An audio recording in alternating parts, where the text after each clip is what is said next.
Isso. São os 6 e pouco de aposentadoria, mais os 20 que a minha mulher recebia, que passou para 30, mas ela não recebeu nenhum de 30 porque morreu antes. Uhum. Mais ou menos, então, 26 mil, é isso? Não, pode dar 30 mil. 30 mil reais mensais. Tem mais porque tem doação para meus filhos. Uhum. Porque eu não tenho... Não, mas o senhor, pessoalmente, só quero saber isso. Eu poderia chegar a quanto? 50 mil? Tá, 50 mil reais mensais. Eu não sei, eu tô tentando chutar aqui, doutor. Tá, aproximadamente... Eu posso depois mandar por escrito, sabe, o que... Tá, é porque é importante, porque o juiz precisa fixar disso. O rendimento fixo que eu recebo todo mês é esse, são 6 e pouco da anistia e era 20, agora passou para 30. 26 mil, a então. empresa Lewis que paga. Tá, 26 mil reais. Depois o advogado manda para o senhor aí tá. O total do rendimento das doações. Tá bom. Estado civil viúvo, tá? 4, nenhum menor de idade. Tá. Grau de instrução do senhor. Grau de instrução. Um curso primário e um curso técnico. Tá. Curso primário e curso técnico.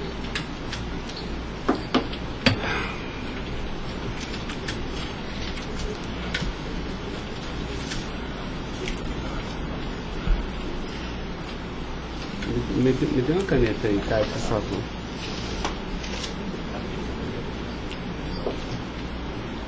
Pode gravar, Caio.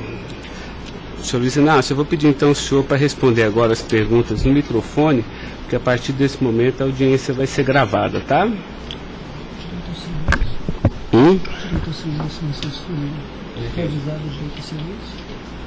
Eu vou avisar ele agora. Vou falar da acusação e vou avisar. Tá? Tá pronto, Caio? Tá. Senhor Luiz Inácio, esse momento é o momento do seu interrogatório, tá? A lei lhe garante o benefício de ficar em silêncio em todas as perguntas que eu lhe fizer, as perguntas feitas pelo membro do Ministério Público, pela defesa dos denunciados, inclusive até pela sua própria defesa, tá? Existem 2 denúncias aqui nessa ação penal, envolvendo Delcídio do Amaral Gomes, André Santos Esteves, Edson de Siqueira Ribeiro Filho, Diogo Ferreira Rodrigues, Luiz Inácio Lula da Silva, o senhor, José Carlos Costa Bunlai e Maurício Barros Bunlai, tá? E em síntese, a denúncia fala da existência de uma organização criminosa, tá? Pelo menos do dia 1º de fevereiro de 2015 até 20 de novembro de 2015. E a denúncia narra que todos esses denunciados teriam se esforçado para evitar ou para menos modular e conseguiram retardar a celebração de um acordo de colaboração premiada entre o Ministério Público Federal e Nestor Severo, tá? Depois a denúncia narra que um crime de patrocínio infiel, tá? Cometido pelos denunciados também, e de exploração de prestígio, tá? Bom, o senhor tem conhecimento desses fatos, tá? Né? Eu lhe pergunto, esses fatos que são descritos na denúncia são verdadeiros, falsos? Eu queria que o senhor fizesse uma explanação cronológica do que aconteceu e envolvendo a sua pessoa. Os dados são falsos. Eu queria aproveitar a oportunidade, doutor Ricardo, para dizer ao senhor que eu faço política desde os 23 anos de idade. Comecei em 1968 pelo movimento sindical. Depois fizemos as greves mais importantes desse país, depois do regime militar. Depois resolvemos que o sindicato já era muito limitado para a luta democrática desse país, resolvemos criar um partido político. Participei da criação do mais importante partido político de esquerda da América Latina, partido que fez a maior política de inclusão social na história desse país, partido que fez a maior política de combate à corrupção na história desse país. Se nós analisarmos o que aconteceu de 2003 até dezembro de 2014, a gente vai perceber que o Ministério Público, a Polícia Federal, a Controladoria Geral da República nunca tiveram, e a Controladoria nunca tiveram tanto apoio e tantas mudanças legislativas para melhorar a eficácia do combate à corrupção como nós fizemos. E há mais ou menos 3 anos, doutor, eu tenho sido vítima de eu diria quase que de um massacre. Ou seja, eu acho que todos aqui têm dimensão do que é um cidadão que foi presidente da República, que foi considerado o mais importante presidente da história desse país, que saiu com 87% de aprovação de bom e ódio, que fez com que o Brasil fosse respeitado no mundo inteiro e virasse protagonista internacional. De repente é pego de surpresa por manchete de jornais, por notícias na televisão, todo dia, todo santo dia, no café da manhã, no almoço e na janta, alguém insinuando, tal empresário vai prestar uma delação e vai acusar o Lula. Tal deputado vai prestar uma delação e vai acusar o Lula. Agora vão prender fulano, agora vão pegar o Lula. Agora vão pegar fulano e vai prender o Lula. Prender o Odebrecht, vai delatar o Lula. Prender o Aoeste, vai delatar o Lula. Prender o Bunlai, vai delatar o Lula. Prender o Delcídio, vai delatar o Lula. Prender o Papa, vai delatar o Lula. Eu esperando pacientemente. Por isso eu estou muito, muito orgulhoso e prazeroso de estar aqui para poder, na frente de um juiz imparcial, contar a versão desse fato. Primeiro, me ofende profundamente a insinuação de que o PT é uma organização criminosa. Me ofende profundamente, porque é o mais importante partido criado nesse país, criado pelos trabalhadores, dirigido pelos trabalhadores, e que fez nesse país o que ninguém nunca fez.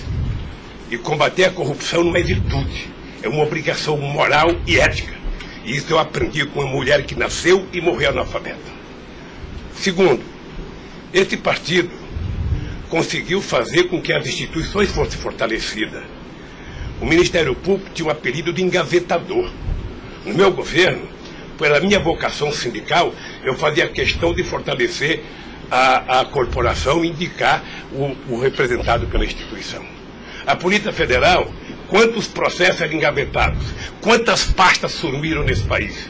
No meu governo, a Polícia Federal tinha que fiscalizar, tinha que investigar, teve dinheiro para investimento em inteligência e os delegados sabem como é que eles foram valorizados. E eu dizia, só tem um jeito de ninguém ser pego nesse país, é ser honesto, é não fazer nada errado. Pois bem, a Controladoria Geral da República não existia. Era uma peça de ficção quando eu cheguei no governo. Eu coloquei primeiro o ministro Valdir Pires, ex-governador da Bahia, depois eu coloquei um juiz, o nosso amigo Jorge Arge, que quem conhece sabe que não brinca em serviço. E ele sabe que a ordem que ele recebeu é o seguinte: olha, tem que controlar e tem que fazer com que as pessoas saibam que honestidade não é mérito, é obrigação. Pois bem, e agora eu estou nessa...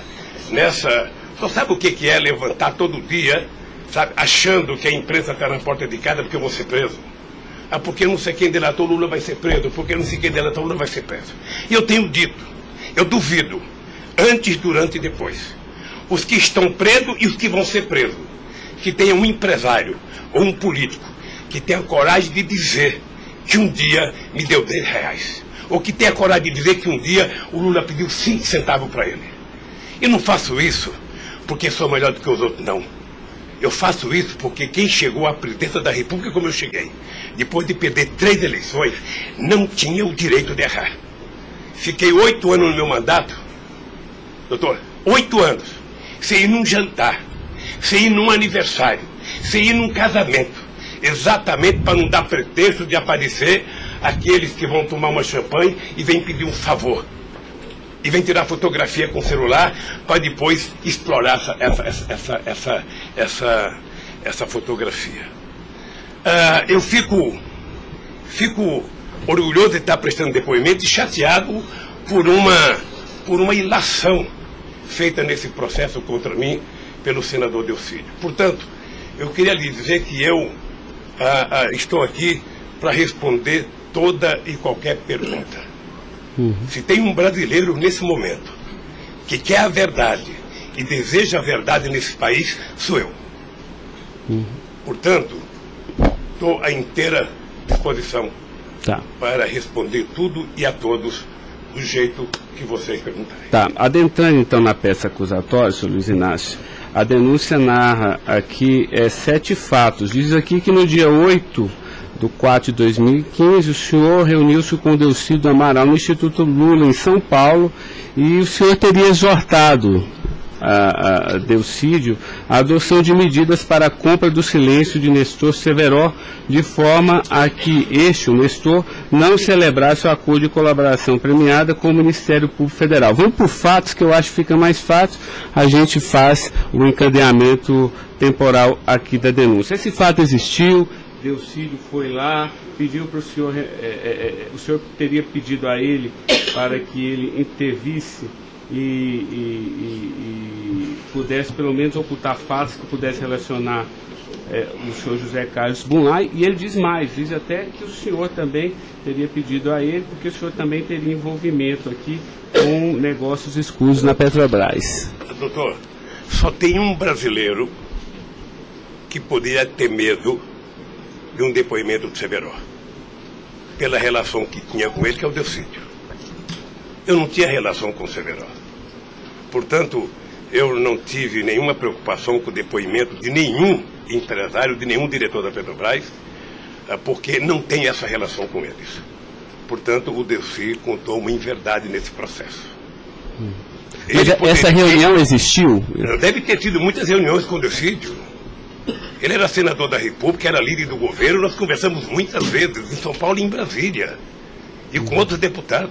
Lá no Instituto Lula? Várias vezes o Delcídio esteve lá. Várias vezes. Ok. Eu iria perguntar por fatos aqui, mas assim, pelo que o senhor está falando, senhor, ele teve lá, o senhor admite que conversou com ele, mas não houve essa conversa para adoção de medidas, o senhor teria pedido para ele, porque o senhor, José Carlos Bunlai é amigo do senhor. Doutor Ricardo, deixa eu dizer uma coisa. Eu não tenho nenhuma razão para ter qualquer problema com o depoimento do Severo. Mas nenhuma razão. Não o conheço, não tive convivência com ele. Portanto, o depoimento do Severo era um problema para o Delcídio e não para mim, que teve uma convivência com ele ainda no governo anterior, antes do meu governo, quando foi diretor de óleo e gás da Petrobras. Não foi comigo.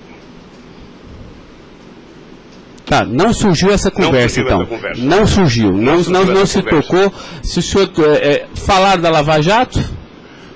Doutor, da Lava Jato, hoje no Brasil, a gente fala no café, no almoço, na janta e ainda depois da novela. Mas não porque só passa isso na televisão. Mas não se tocou no nome do Severo. Não tocou no nome. E muito menos no nome do Bunlai. Sabe, de que foi pedido coisa para o Bunlai? É um absurdo. É um absurdo. Eu não sei o que o Delcídio esperou fazer com isso. Certamente, depois de preso alguns dias, as pessoas começam a encontrar um jeito de sair da cadeia e resolve jogar a culpa em cima dos outros. Como é que o senhor reagiu quando ele foi preso?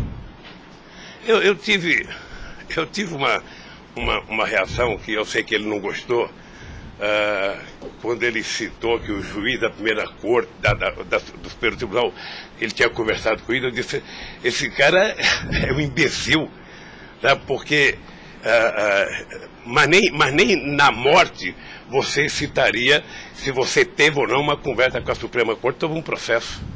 Foi essa reação que eu tive e ele me parece que não gostou da minha reação. Eu fiquei sabendo pela boca de alguns advogados que ele ficou muito chateado porque eu disse que ele era um imbecil.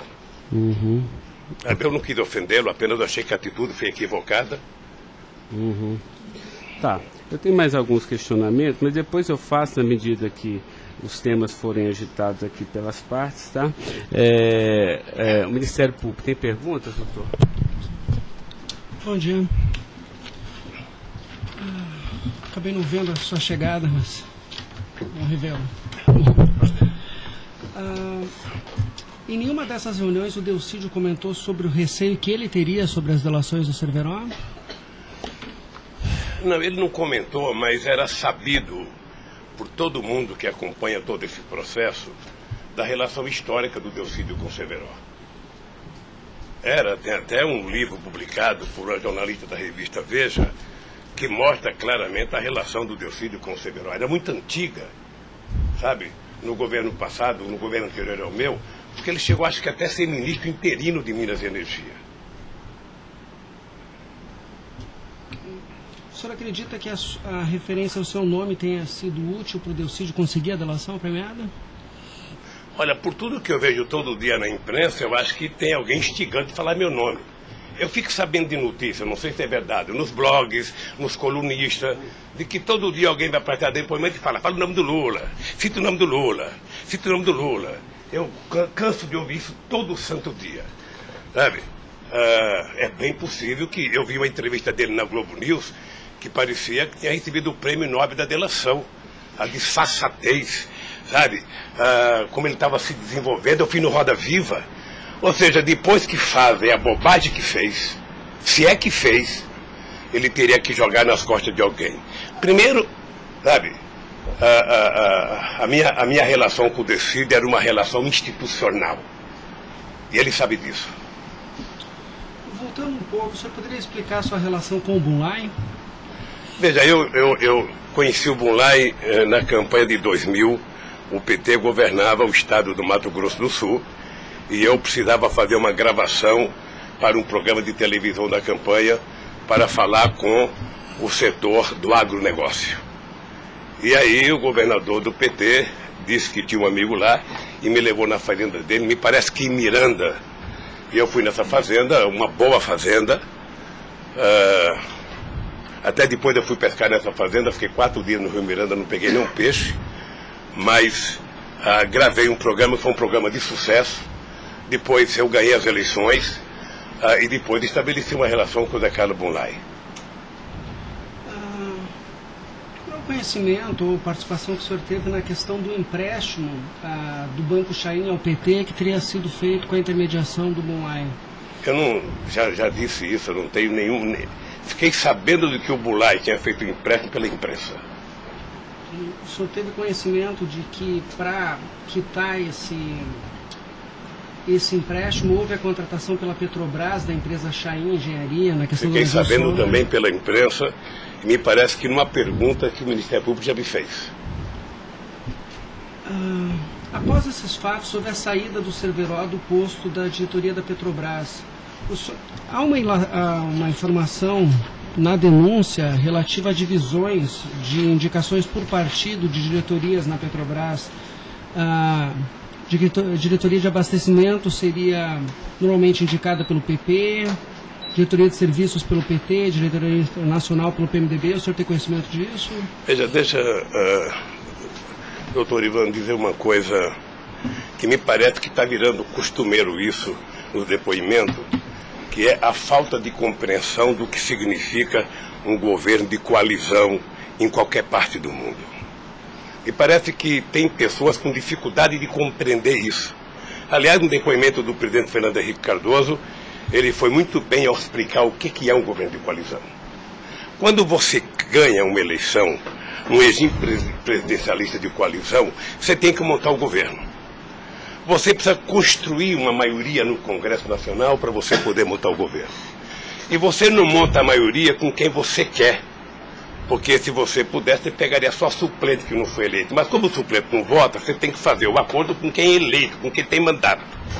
E obviamente que você pode fazer um acordo programático, e nesse acordo programático você pode fazer um acordo de participação no governo.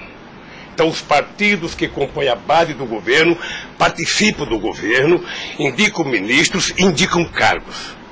Todas as pessoas indicadas são pessoas com mais de 30 anos da Petrobras.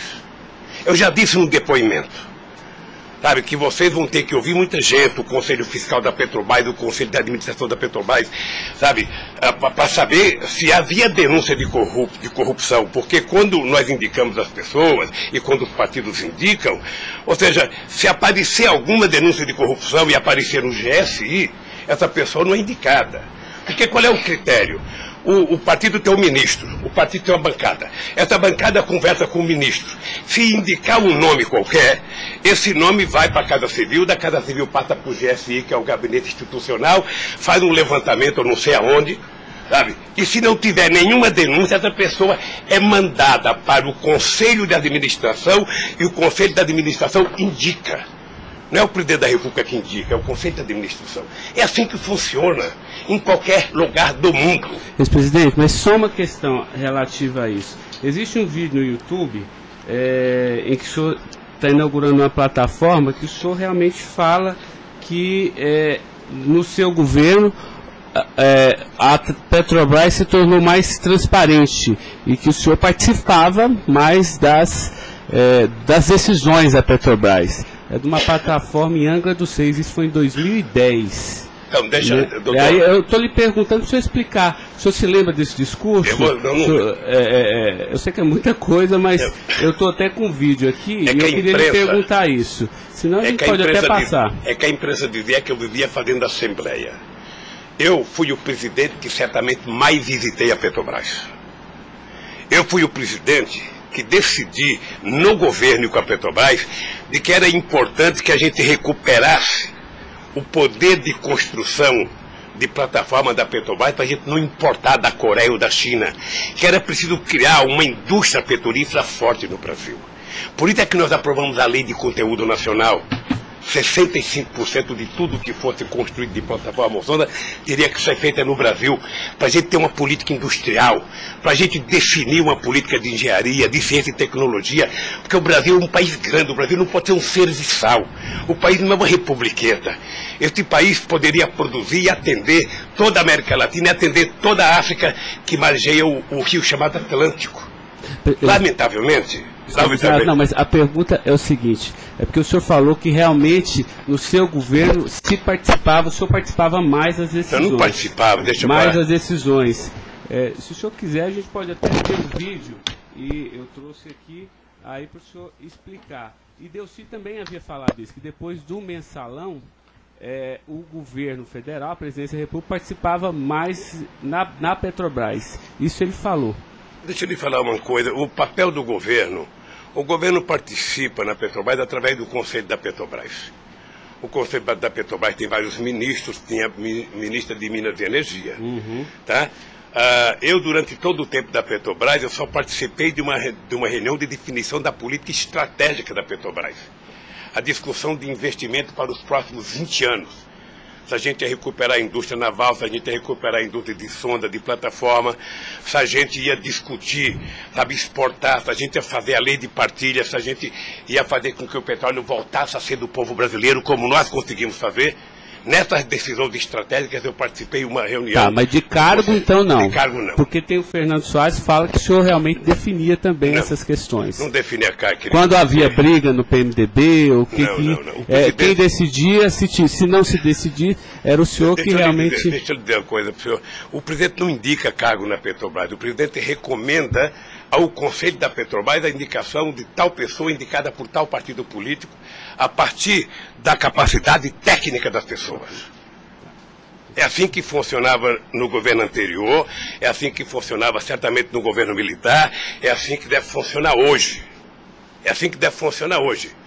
Porque a Petrobras é uma empresa de engenharia muito poderosa e você não pode ficar colocando gente que não tem expertise para fazer determinadas coisas. Tá. Mas a expressão foi essa aqui, eu anotei. A gente sabe o que acontece lá dentro. O que o senhor quer rever o discurso? Eu não preciso rever, não. Tá. Assim, porque isso me chamou a atenção. A gente sabe, quer dizer, antigamente era uma caixa preta, foi esse o contexto. E agora a gente sabe o que acontece lá dentro. Quais foram os mecanismos que o senhor tomou, então, para que a Petrobras realmente ficasse mais transparente? A fazer com que o Conselho acompanhasse mais as decisões. Porque como a Petrobras é muito grande, entre uma decisão do Conselho da Petrobras, uma aprovação da diretoria e os acontecimentos nas engenharias da Petrobras, são milhares de pessoas que participam daquilo.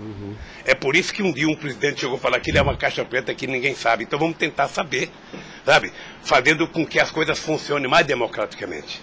Por exemplo, quando nós descobrimos o pré-sal, nós tivemos uma decisão estratégica do que fazer com o petróleo. O petróleo não é das empresas estrangeiras que vêm aqui comprar gás e óleo, não. O petróleo é nosso. Então eles vão ter que pagar para o governo. É por isso que nós aprovamos 75% do ROT para a educação. É por isso que nós aprovamos a partilha, que é o que incomodou muita gente no mundo, o que incomodou as grandes petroleiras. É esse país que tinha complexo de vira-lata, virar dono do seu nariz. Okay. Eu sei que isso incomodou muita gente. Incomodou muita gente no mundo inteiro. Sabe, e agora estão tentando desmontar.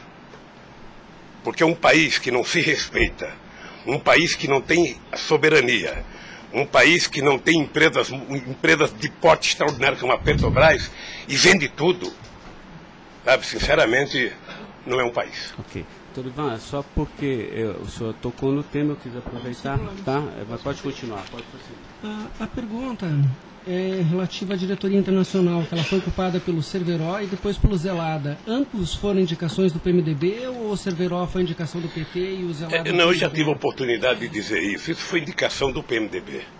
Ambos? Não sei se de todo o PMDB ou da bancada do PMDB de Minas Gerais, que foi indicado o Zelada para diretor internacional da Petrobras. O critério é o mesmo. O Zelada foi indicado, passa na Casa Civil, passa no GSI e é mandado ao Conselho da Petrobras, que decide. Não, perfeito. Mas e o Cerveró? Ele tinha sido indicado anteriormente pelo PT ou pelo PMDB? Pelo PMDB pelo também. PMDB. Eu acho, eu falo quase com certeza absoluta pelo PMDB. É o que diz eu falo quase que com certeza absoluta. A pergunta é o seguinte, com a troca pelo Zelada, a saída do Cerveró desse posto de diretoria, ele acabou sendo indicado para a BR Distribuidora. No próprio depoimento do Cerveró, ele afirma que isso teria sido como um reconhecimento pelo papel que ele prestou no auxílio da contratação da Chain pela Petrobras, na questão do navio sonda. Me parece que ele não diz isso exatamente. Me parece que ele utiliza a palavra acha que foi isso. É diferente de dizer que ele disse. Ou seja, ele acha que foi isso. Deixa eu lhe falar uma coisa. Eu não conheço o Cerveró. Conheço agora que ele ficou famoso. Tá? Quando eu vi o Cerveró, eu vi a en passant em reuniões coletivas. Portanto, eu não tinha nenhum interesse de tirá-lo e nenhum interesse de colocá-lo. Nenhum interesse. Para mim, se uma força política que compunha o governo indicasse ele ou outra pessoa e tecnicamente ele fosse reconhecido pelo conselho da empresa que o indicou, para mim estava perfeito. E veja, durante todo esse período não houve uma única denúncia contra nenhum deles. A denúncia começou a acontecer porque o juiz Moro começou a fazer escuta durante 8 anos num bandido chamado Rousseff, e aí então, em 8 anos dá para pegar alguma coisa. Pegou esse negócio. O senhor tem conhecimento de quem teria feito a indicação do nome do Cerveró para a BR Distribuidora? Se foi algum partido? Eu não sei se foi um partido ou se foi através do Zé Eduardo Dutra, que devia ter relação com o Cerveró, porque ele tinha sido presidente da Petrobras. Ele deixou de ser presidente da Petrobras e foi ser presidente da BR. E ele pode ter chamado o Cerveró, ou o mesmo partido que tinha indicado o Cerveró e depois tirou o Cerveró pode ter pedido para ele ir para lá. Eu suponho que seja isso. Ok. O senhor conversava com certa frequência com o Bulay por telefone, dentro dessa relação de amizade? Não era meu amigo. Conversava com ele. Com que frequência o senhor... Não sei, querido. Sabe, ultimamente o Bulay andava com doença nos olhos, achando que ia ficar cego, estava passando muito tempo em Miami para se tratar, depois estava se tratando de um câncer, sabe? Eu sei que ele não andava bem nos últimos tempos, com problema de doença. Porque a denúncia cita algumas ligações de um telefone que pertenceria ao Instituto Lula. O senhor utilizava esse telefone do Instituto Lula para conversar com o Bulay também, ou normalmente só o seu celular? Mas qual é o crime do Bulay ligar para mim? Não, eu estou tentando esclarecer os fatos, presidente. Eu conversava com o Bulay, tinha um profundo respeito pelo Bulay, um profundo respeito. O Bulay sabe perfeitamente bem que a relação que ele tinha comigo não permitia que discutisse qualquer negócio, porque eu não levo para casa ninguém para discutir negócio. O negócio eu discutia no palácio. Mas o senhor sabe se ele utilizava o nome do senhor? Porque o Salim Chain e o Fernando Chain confirmam que José Carlos Mulay disse que Luiz Inácio Lula da Silva interveio na contratação da Chain pela Petrobras. Está descrito na peça do Ministério Público. Doutor, se o senhor soubesse quanta gente usa o meu nome em vão, de vez em quando eu fico pensando para as pessoas lerem a Bíblia, para não usar tanto meu nome. Não. Tem gente que faz campanha financeira em meu nome, tem gente que é candidato em meu nome, tem gente que faz panfleto dizendo que eu estou apoiando, tem gente que coloca a fotografia minha dizendo que eu estou apoiando ele, sabe? Não tem como fazer isso. Se alguém falou, sabe? Se alguém falou, somente o Zé Carlos Bunlai pode provar isso, ou o Chaim na frente dele. Eu duvido que o Zé Carlos Bunlai, ou algum outro empresário, ou algum outro, desses que já prestaram depoimento, diga que um dia eu chamei ele para conversar sobre tal coisa, sobre qualquer coisa. Sabe por quê, doutor? Porque eu tinha noção de que o único jeito de eu governar esse país dignamente era não permitir qualquer promiscuidade na minha relação com os agentes empresariais ou os agentes políticos. Desculpa, a afirmação seria que o senhor estaria abençoando o negócio da Chaim pela Petrobras. O senhor não... Nem abençoando, nem amaldiçoando, porque eu não sabia. Sem mais perguntas, excelência. A defesa, então, a sua defesa vai ser a última a perguntar. A defesa de Delcídio Amaral.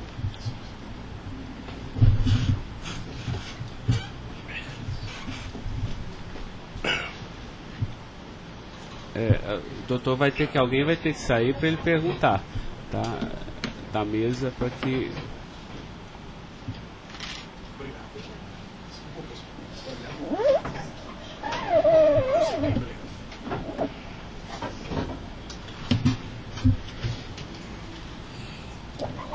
Bom dia. Bom dia. O senhor já mencionou que, de sua parte, não haveria nenhum receio na delação de Nestor Cerveró. A indagação que eu faço é se, da parte de Bunlai, seu amigo, se ele lhe confidenciou algum receio da delação do Cerveró. Nunca. Nunca. Nunca. Ele mencionou se conhecia o Cerveró? Quem, o Bunlai? O Bunlai. Não, nunca falou comigo do Cerveró. Nunca? Nunca falou comigo do Cerveró. Nem tampouco o senhor soube se ele... Quem falava comigo do Cerveró era o Delcídio. Que era amigo do Cerveró. Amigo do filho do Cerveró. Perfeito. O senhor tem conhecimento se a delação do Nestor Cerveró foi utilizada como um dos fundamentos para a condenação do senhor Bunlai? Não tenho. Não tem conhecimento. Não tenho. Tá certo. Eram só essas as indagações. Excelência, muito obrigado. Obrigado, senhor ex-presidente. A defesa de André Esteves tem questionamentos? Não tem? A defesa de Edson Siqueira Ribeiro Filho.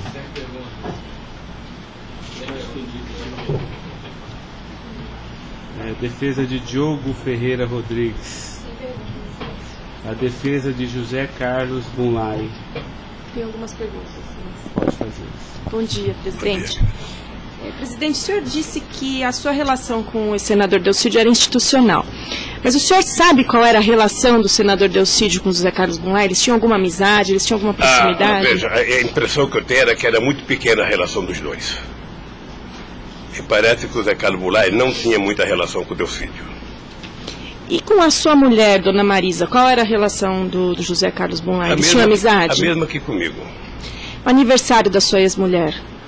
Quando ela fazia aniversário? Ele ia no aniversário da minha mulher. Mas o dia do aniversário dela? Dia 7 de abril. O senhor sabe se ele fez alguma ligação para ela no aniversário dela? A ligação do dia 7, eu já fiquei sabendo da ligação do dia 7. Bem.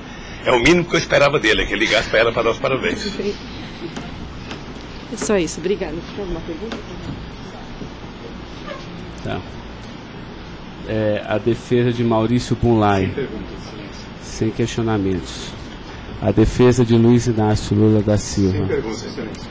Tá. Só mais uma questão, Luiz Inácio. A denúncia sempre fala do Instituto Lula. Eu queria que o senhor falasse um pouquinho a finalidade do Instituto Lula. Eu tirei pelo site a missão.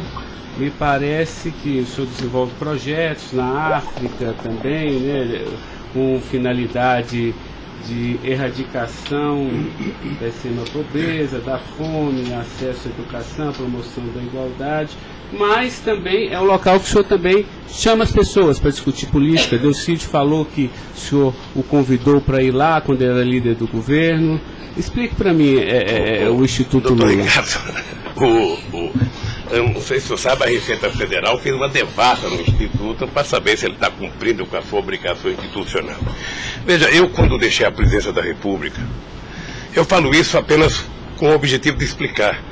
Muita gente pode achar que eu sou arrogante, eu sou petulante. O doutor Ivan, no primeiro depoimento, eu disse isso para ele.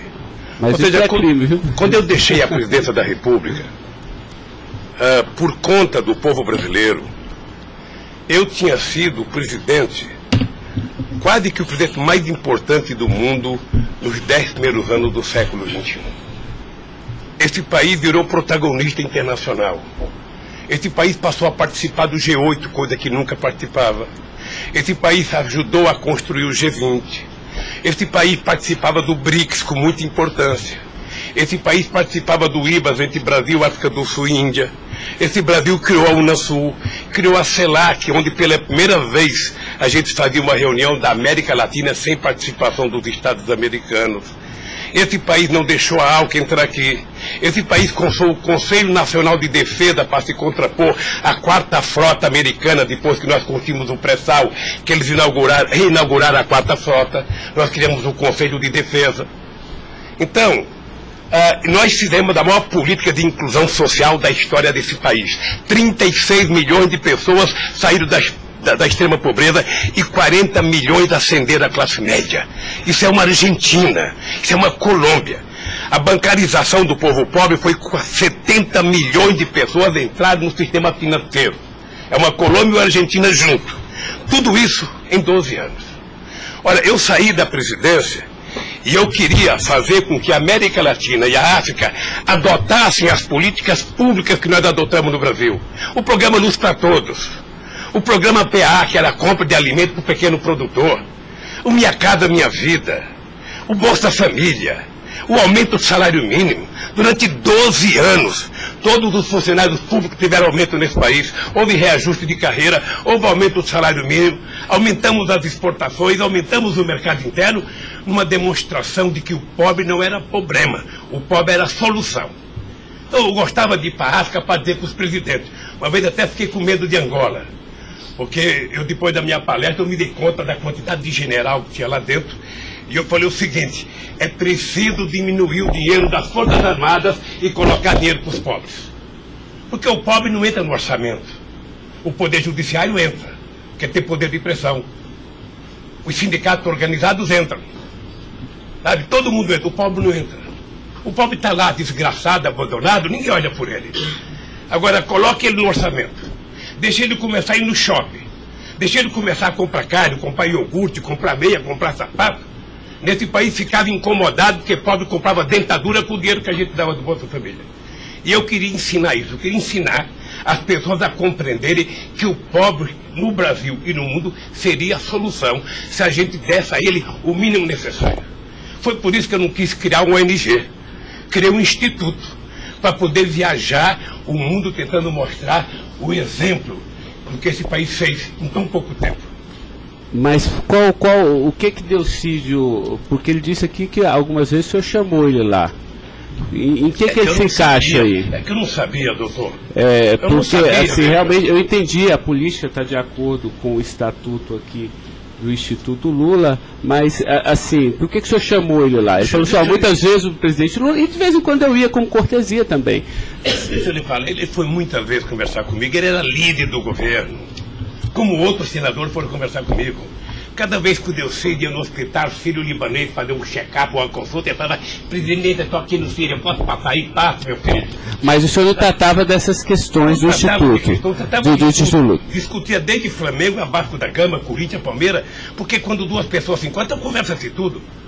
Mas não era política institucional do Instituto, isso que eu estou perguntando. Não era política institucional do Instituto, é que eu talvez tenha cometido o erro, sabe, que eu deveria ter alugado uma sede do lado. E quando eu discuti esse instituto, ficava numa cadeira, quando eu discutia outra coisa, pulava para outra cadeira. Eu achei desnecessário. Eu achei que a civilização não exigiria essa burocracia toda, porque tem uma coisa de burocracia. Eu sou o mesmo ser humano, eu sou presidente de honra do PT, eu sou ex-presidente da República, eu era presidente de honra do Instituto. Eu não decidi as coisas pelo Instituto. O Instituto é uma diretoria. Eu apenas estava lá, eu era a figurinha carimbada do Instituto. Era para ele fazer merchandising. Aqui o Lula. Vai conversar com o Bill Clinton, fala com o Lula. Vai conversar com o Tony Blair, fala com o Lula. Vai conversar com o Chirac, fala com o Lula. Vai conversar com o Angela Merkel, fala com o Lula. Sabe, eu tive o prazer, doutor Cláudio, de ser o ex-presidente da República, que em todas as viagens do mundo que eu fiz, depois de deixar a presidência, era recebido pelos presidentes. Esse era o status quo do Brasil. Hoje nós estamos numa situação em que o presidente não tem coragem na Bolívia. Então o país, que era um motivo de orgulho, virou um motivo da tristeza. Pela pequenez que esse país tomou dimensão nos últimos anos. Não, eu não estou emitindo nenhum juízo de valor, mas assim, o que eu quero saber é o seguinte: o senhor também chamava pessoas como o líder do Delcídio para conversar sobre outros assuntos. Chamava dirigente sindical, chamava gente do LGBT, chamava negro, chamava índio, chamava todo mundo. Isso. Ali, eu vou dizer uma coisa, sabe qual é o apelido do Instituto? Sabe? Não sei, nunca fui. Posto Ipiranga. Lamentavelmente é assim. Mas não é por causa do Instituto, é por causa do personagem. Sabe? Então todo mundo fala: tem problema em tal lugar? Posto Ipiranga. Tem problema em tal lugar? Posto Ipiranga. E sabe que eu tenho orgulho disso. Eu tenho muito orgulho de fazer 36 anos que eu deixei o movimento sindical e ainda sou amigo de todos os sindicalistas, de todas as correntes, da Força Sindical à CUT. Sou amigo de todos os partidos políticos. Então, se isso é um pecado, se isso é um erro jurídico, se isso incomoda o Ministério Público, a Polícia Federal, sei lá quem, eu vou alugar uma salinha na porta e sento lá e atendo e vou deixar em paz, porque não é possível. Não é possível, sinceramente, doutor, sinceramente. Eu quero lhe agradecer a oportunidade de vir prestar esse depoimento. Eu estou com muita coisa na garganta para falar. Eu estou cansado de ver procurador dizer que não precisa de prova, que ele tem convicção. De juiz dizer: eu não preciso de prova, eu tenho fé, vou voltar com fé. Eu quero provas, alguém tem que dizer, qual é o crime que eu cometi, aonde que eu cometi. Chamar o PT de organização criminosa, se dependesse de mim, cada deputado do PT, cada vereador do PT, cada militante, abrir um processo para quem dizer provar qual é a quadrilha. Porque eu estou cansado, doutor. 71 anos de vida, eu cansei. Cansei de ver as instituições que eu ajudei a criar desde a Constituinte, para valorizá-las, desprestigiadas por comportamento pessoal. Gente que adora, gente que não pode abrir a geladeira, que vê uma luz e já começa a dar declaração. Gente que liga o barbeador, começa a falar achando que é o microfone do rádio. Eu cansei disso. Eu sempre valorizei o Ministério Público. Eu sempre valorizei a Polícia Federal. E sempre valorizei o Poder Judiciário. Os ministros podem lhe dizer. Eu indiquei quase todos. Nunca pedi para eles um favor pessoal. E não peço.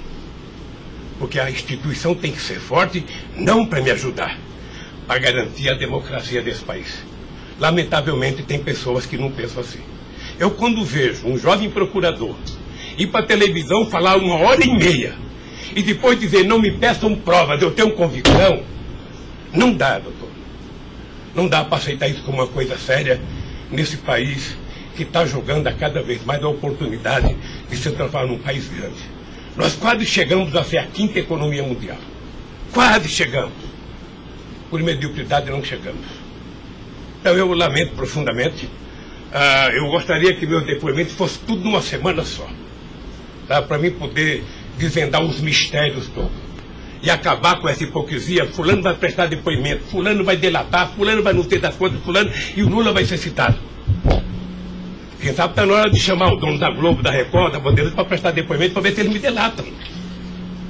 Porque o que eles dizem que vão me delatar, eu duvido que tenham coragem de me delatar, porque não tem nenhuma prova e nunca conversaram comigo sobre qualquer crime.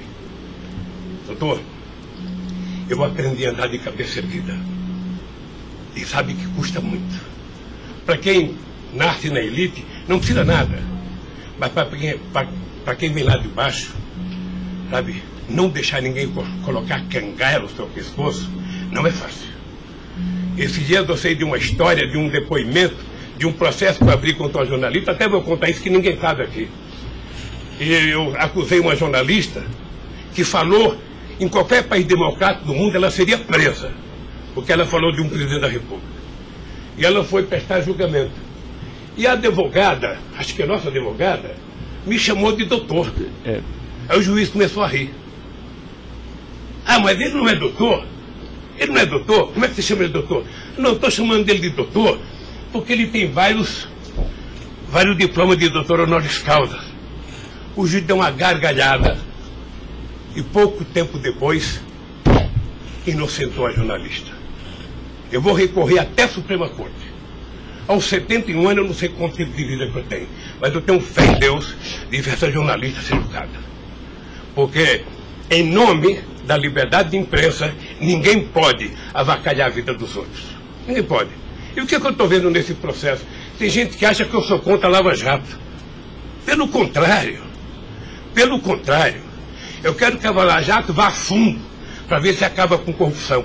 O que eu sou contra é tentar criminalizar a pessoa pela imprensa e não pelos autos do processo. O que eu sou contra é execrar, é condenar. Eu conheço pessoas que tivessem liberdade seriam mortos na rua. Tal é. Sabe quantas horas eu tenho de notícias negativas contra mim no Jornal Nacional em 8 meses, 16 horas? Nenhum político no mundo aguentaria isso. E eu vou matá-lo de raiva, porque toda pesquisa vai aparecer na frente. Para eles saberem que nem sempre eles podem brincar com as pessoas.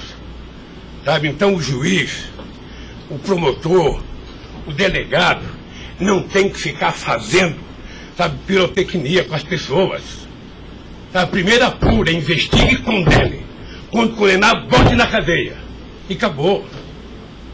Sabe, não é tirando fotografia de criança, mostrando casa, mostrando não sei das quantas, inventando mentiras, inventando ilações. Então, eu quero lhe dizer que o senhor está diante de um homem que está disposto a prestar tantos quanto depoimentos for necessário. E quero que todo mundo saiba, se tem um brasileiro que quer a verdade nesse país, sou eu. E não me venham com mentiras ou com ilações. Porque um cidadão que nasce no Nordeste e não morre de fome até os 5 anos de idade, não tem medo de cara feia. Eu quero defender a minha honra, que é o valor mais importante que eu tenho. Então eu quero lhe agradecer esse depoimento e a liberdade de poder dizer essas coisas que eu até agora não tinha falado, mas eu cansei, eu vou falar. Doutor Luiz Inácio, o momento é do senhor, tá? É a sua defesa, o senhor tem todo o direito de falar. Só mais uma questão para a gente encerrar, acho que ninguém tem mais questionamentos. O presidente do Instituto Lula, na época, em 2015, era o doutor Paulo Camoto. Ele não participava de nenhuma reunião, assim, com o senhor, às vezes, ou participava, ou era bem informal, como o senhor disse? Eu sou um pouco relaxado, sabe? Porque Delcídio disse aqui que as reuniões eram somente ele e o senhor, que as coisas era só... Não ficava ninguém na sala. É isso? O senhor confirma isso? Eu tenho pelo Delcídio, eu não vou levar muito a sério o que ele disse. Tá? Mas deixa eu falar, eu aqui, quando eu era presidente da República, eu brigava com a minha assessoria que achava que eu tinha que ter uma liturgia. A liturgia é importante, presidente. Você não pode andar no corredor abraçando as pessoas. A porta não pode ficar aberta, sabe? Então, no Instituto, sabe, tem hora que a conversa é pessoal, tem hora que entra 10 pessoas, 5 pessoas, 6 pessoas, 4 pessoas. Mas de total transparência, é isso que o senhor quer falar? Quando uma conversa sigilosa, eu faço uma conversa sigilosa, sabe? Ok. Tá bom. Agradeço a presença do senhor para esclarecer os fatos, tá? Ninguém tem mais questionamentos, então está encerrado a audiência. Na fase do 400...